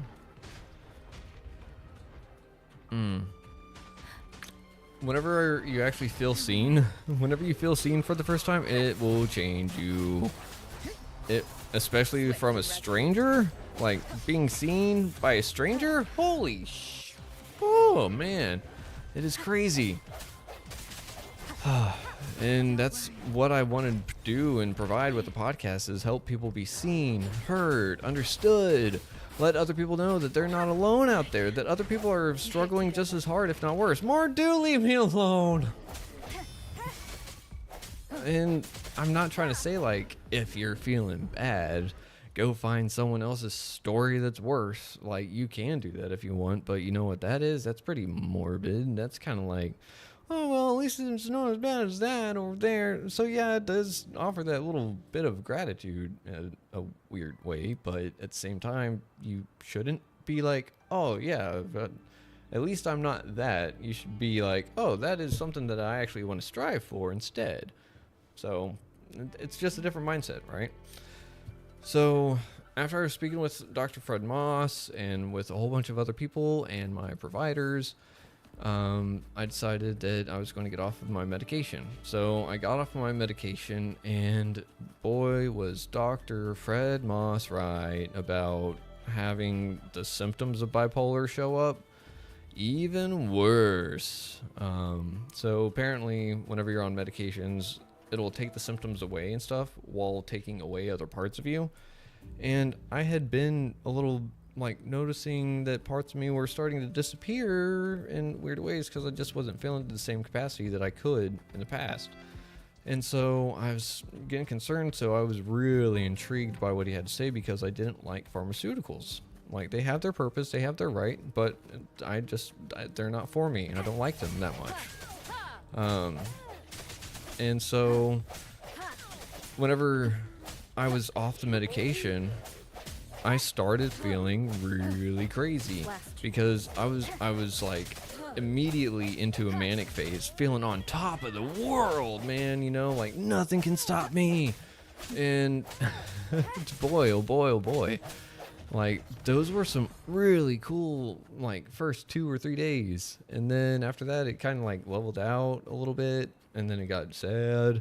And then it leveled out a little bit. Then it got manic, but not as much. And then leveled back out. And then so on and so forth until it, like, emotionally wise, it was still kind of, like, level. But I was still getting, like, these weird, like, defensive tendencies, getting overstimulated and stuff like that. So I was like, man, maybe I am really like bipolar and stuff really, really bad. But then I spoke with another person. I'm not going to say his name.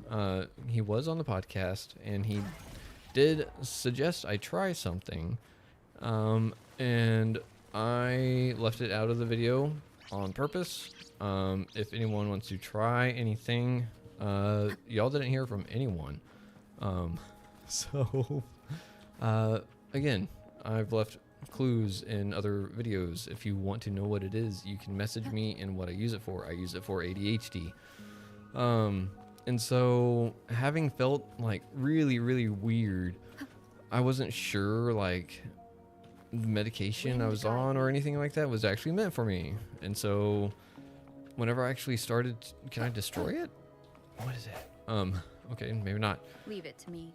So whenever I started feeling full again, whenever I felt like I could actually fill in my fullest capacity, that's whenever I was like, ooh, like there was something wrong. There was definitely parts of me missing, but now my ADHD is so much worse. So turns out that guess what? ADHD can mask as bipolar 1. They can just mask it as bipolar. And so I was like, oh. And then my possible, again, I'm going to say again, my possible autism can definitely hold me back in a lot of regards because there's just other parts of me that I don't have a diagnosis for. So I don't have, say, like, this is what I am. This is how I can go around it. What I can do is go, okay, look, self-diagnosis on the autism part, cool. But ADHD, it's in my genes. Yay. So now I also say I was misdiagnosed as being bipolar because in my in my journey of retrieving sanity, I also spoke to Lynn May. And Lynn May is the founder of EndoDNA. Now, with this, I took a Canna Health test to see how my genotype, how my expressions, what variants I may have on certain things, and how THC and CBD may interact with them, and what would be the best way to ingest it or have it so that it would help with my anxiety, with stress, with all sorts of different things, right? So I was like, cool. Oh, and guess what? Texas is going to go ahead and pass the SB3, which makes everything of that sort in Texas illegal again, to the point to where they just like, oh, it's so stupid. Anyways, so I took this test because I was like, you know, like I've never done something for DNA and I've always been curious. Like it's like ancestry.com or something like that, sure, but I think I can upload my stuff to ancestry.com or whatever now if I want. But what I got was this cool little report, and this little report has a whole bunch of different expressions and stuff. It doesn't necessarily say all of them in full detail. It just lets me know, like, hey, this variant was detected along this genotype, and it results usually in this. I didn't have a gene expression for mood swings. I was like, but I'm bipolar. That's the whole thing about mood swings, right? Like, I've been going from one to the other and extremes and stuff. That's bipolar, like, right? And then I was like, but my genes say I have ADHD. And so I was like, wait a minute. So I went along and I was looking, and like I said, ADHD can mask as bipolar. And remember how I said I was putting on a mask to fit in and stuff? Maybe my mask was self-inflicted to the point to where, like, even professionals were like, yeah, it's bipolar, whenever really it was just ADHD. And here's the funny thing. As a kid, I specifically remember my parents, or rather my father, saying, I do not have ADHD, don't say that. And I was like, okay. So I didn't have it, forget that. And then the proof was undeniable to me. So to me, I always had it, but I couldn't tell anyone else that because I was wrong. Until somehow he's now switched his tune, thankfully.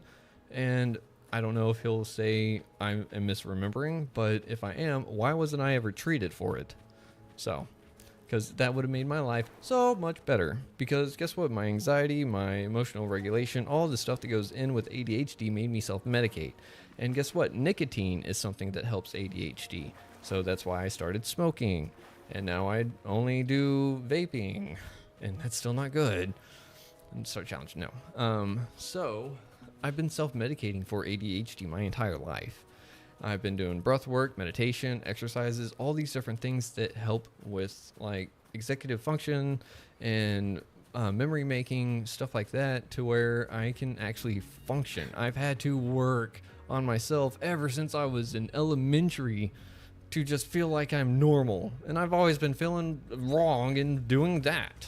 So it's finally come to that heading point where it's like I'm tired of feeling like I'm just living in this small little box for everyone else and their convenience. So I'm done, you know? And so that's part of the podcast, is that, hey, we're just going to just talk and explore life and use my experiences of things to do or not do. And everything is my experiences. So, whew. Swift and resolute. Oh, this game is so fun, dude. Hopefully this helps. I just wish I could talk a little bit better while I'm doing this. Oh, what are you doing, Yang Yang? No. Yeah, you should. Yeah, get out of the water. Standard supply chest. All right. So we're recording for another 15 minutes. I don't know how much more we're going to do. I don't think the stream has like seen any action, which is totally fine, you know. Oh, it says it's upcoming. Okay, there we go. Top chat. That's funny. It's like, so yeah, so let's see. According to my script, or rather bullet points, my guidelines, where am I? So there we are. Yeah, like I'm almost caught up. So it's interesting, right? So about 2 hours-ish of live streaming to get a decent chunk of my story out there. And again, it's not the full story. It's not everything. It's far from it. This is a very, very, very, very, very lightly detailed version of like everything. This is more or less like how everything has just been. Beware. And I wish I could go back and teach my younger self all the things that I know now, but I can't. What I can do is go in my head to my subconscious and tell my younger self there that everything's actually okay, and that we accept him, that we accept us, that we are working on ourselves, that we are continuing to... Whoa.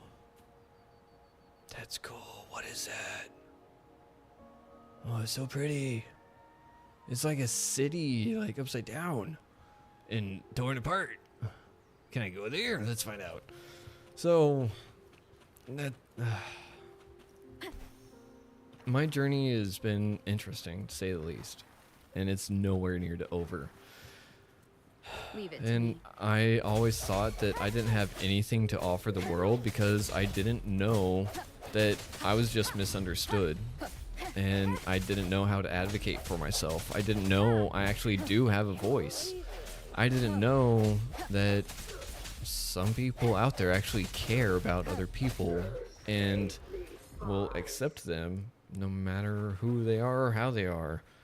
And that's what I was taught to accept and everything. But then whenever I was growing up, it wasn't that way because I would act out because I didn't know what else to do, and that was wrong too. So that, and it's like, I just being a little kid, you don't know how to communicate. And for instance, we will talk about my food allergies real quick. I'm getting up here so that I can talk about this.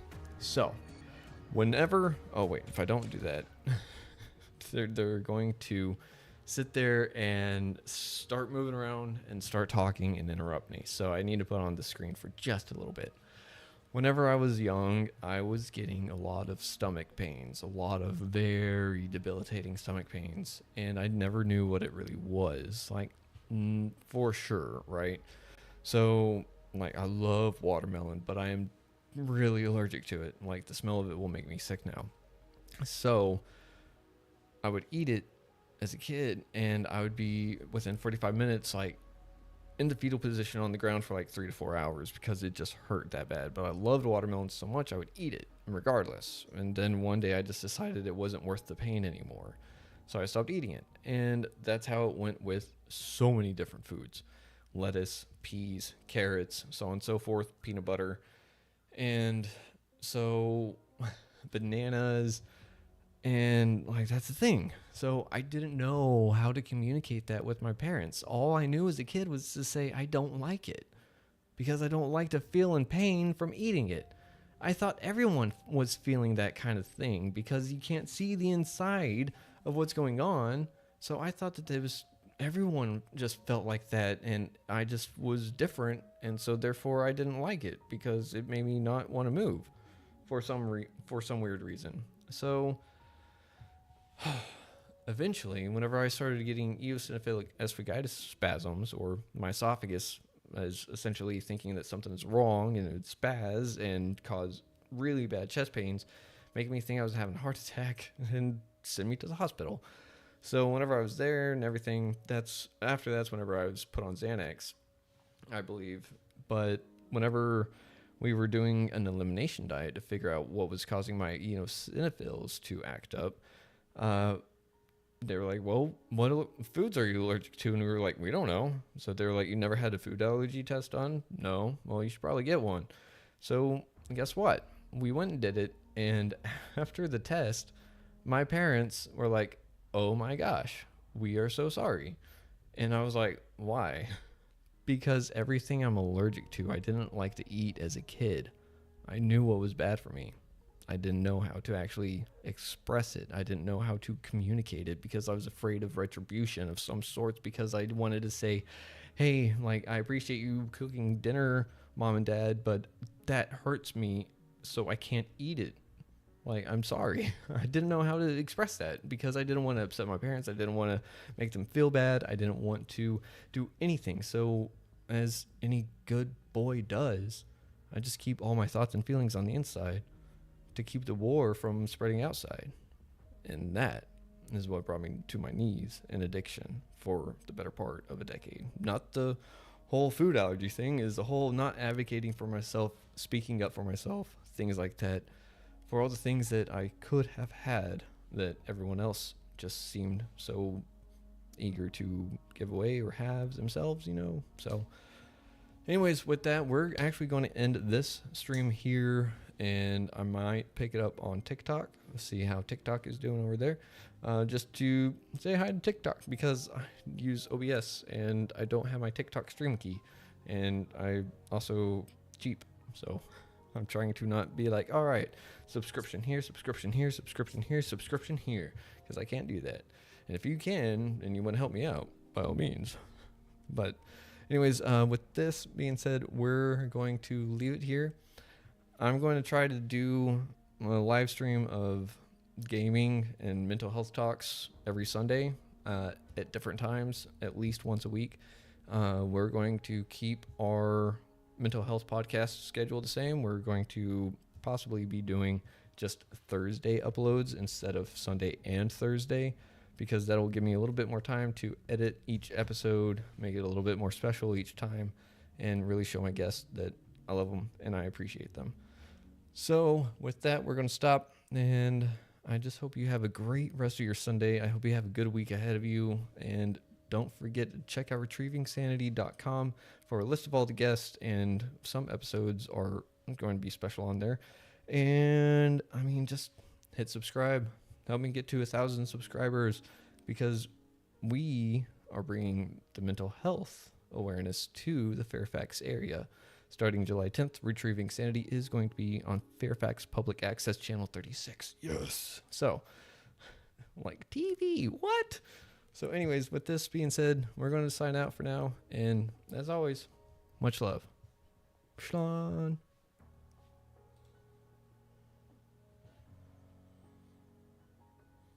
Oh, wait, I have to hit yes.